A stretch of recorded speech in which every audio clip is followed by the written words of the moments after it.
I declined a job offer that would have doubled my salary. Yesterday, the CEO called to thank me for saving his company from bankruptcy. I turned down a dream job with a six-figure salary at Vertex Tech last year. Yesterday, their CEO called to thank me. My rejection had accidentally exposed an elaborate fraud scheme that would have bankrupted the company within months. The interview process at Vertex had been intense, in 6 rounds over 3 weeks, culminating in a final meeting with the CFO and department heads. When they offered me the senior financial analyst position with double my current salary, I was ecstatic. The compensation package was everything I'd worked toward for years: comprehensive benefits, stock options, and a signing bonus that would finally let me pay off my student loans. There was just one problem during my final interview. I'd asked to see the financial model I'd be working with. The CFO had seemed reluctant, but eventually pulled up some spreadsheets. Something about the revenue projections didn't make sense. Into the growth curves, to seasonal adjustments too uniform. When I asked about the methodology, he quickly changed the subject. It wasn't just that one moment. Throughout the interviews, different executives gave conflicting information about the company's market position. The AR director mentioned they were conserving cash despite the generous offer they'd made me, and when I asked about their recent product launch that had received industry praise, no one could provide specific sales figures. My instinct screamed that something was off. After 3 sleepless nights, I declined the offer, citing fit concerns rather than voicing my suspicions. I had no proof, just a feeling parent, and accusing a respected tech company of financial impropriety could have ended my career. I returned to my modest-paying job, occasionally wondering if I'd made the biggest mistake of my life. My colleagues thought I was crazy. My parents, who had been so proud of the offer, were confused by my decision. Yesterday, my phone rang with an unfamiliar number. It was Michael Reeves, Verdex's CEO. "I owe you an explanation, and a thank you," he said without preamble. "Your decision not to join us last year raised red flags that ultimately saved the company." He explained that my rejection letter,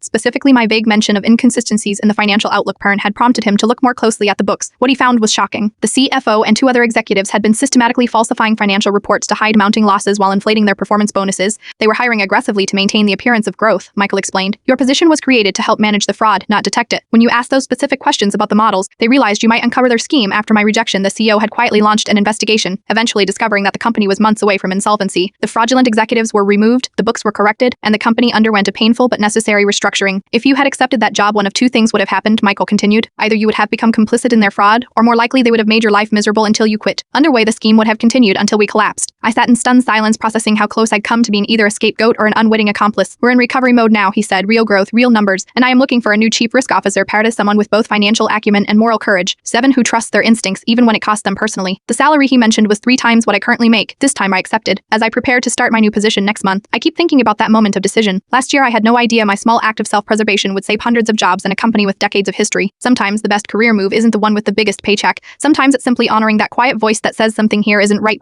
even when everyone else thinks you're walking away from the opportunity of a lifetime. And sometimes doing the right thing doesn't just cost you. Sometimes when you least expect it, it rewards you in ways you never imagined possible.